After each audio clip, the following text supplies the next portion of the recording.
Gonna pick up, move over here, and get him covered. So what I'm doing first is I'm really kind of stretching, and I want to roll that fondant underneath. Now, because we're doing a sphere, I didn't say you needed any fondant smoothers. There was a specific reason for that. I find when you're using like a round shape, that your hands really work better than anything else. And so what I'm doing is I'm taking my pinky fingers and I'm kind of moving my fondant underneath. I want to make sure that that beveled edge is completely covered.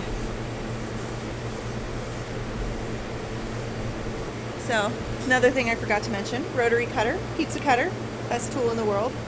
I'm going to cut this really close to that bottom edge, but I'm not cutting it right at that edge because I want to be able to fold my fondant underneath so we have a really clean finish.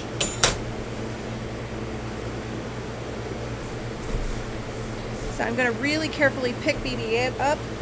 I'm going to flip him over,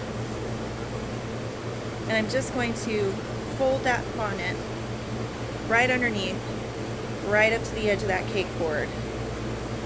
So it's a nice finished edge.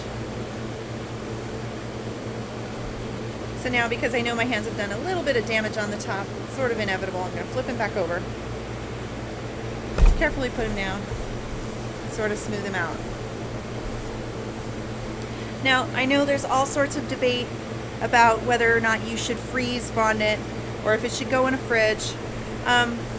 Generally, in a bakery, especially of this size, you know, or even when I'm doing these cakes at home for my children, you want to make sure that this cake stays cold. You're going to start getting things like bulging if it doesn't. Also, if you're using any sort of, you know, filling like Bavarian cream or anything that needs to be refrigerated, you need to keep these cakes cold.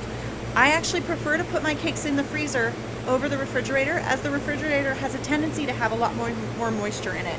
The freezer is going to protect your fondant a little bit. Now, that being said, there are some concerns about condensation when you remove the cake from the freezer. I actually haven't really had that be a huge problem, but I don't live in a huge humidity area. So if you live in a very humid area, what you're going to want to do is bring that temperature, that cake back up to room temperature kind of at a slower pace. Move it from the freezer to the fridge, from the fridge to the outdoors, to the air conditioning preferably, and then to the outdoors. So now that I've got his head completely covered, I'm actually going to put him back into my 3-door freeze just to sort of firm back up so that he's ready to put all his detail work on when I get his body finished. So now we're going to go ahead and get BB-8's body covered. I do have some buttercream here, of course, to fix any little problem spots. Looks like I've got a little thin spot here. I'm just going to add a little bit of buttercream to it to sort of round it out. Same here. You know, I want to make sure I'm really happy with his shape because there's really no going back once that fondant's on as far as reshaping goes. So I'm just putting a really thin skim of buttercream on there, and then I'm going to go back with that acetate strip again.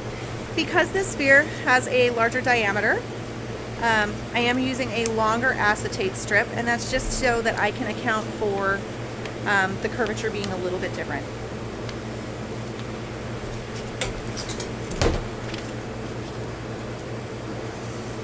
Now, something to keep in mind while you're doing projects like this is that while it's all fine and good to make a BB-8 cake for your son, or you know, for yourself or a family member, this is a copyrighted image. It is owned by the Disney Corporation, and therefore cannot be used for resale. So just something to keep in mind. You know, last thing you want to do is get nailed with copyright infringement.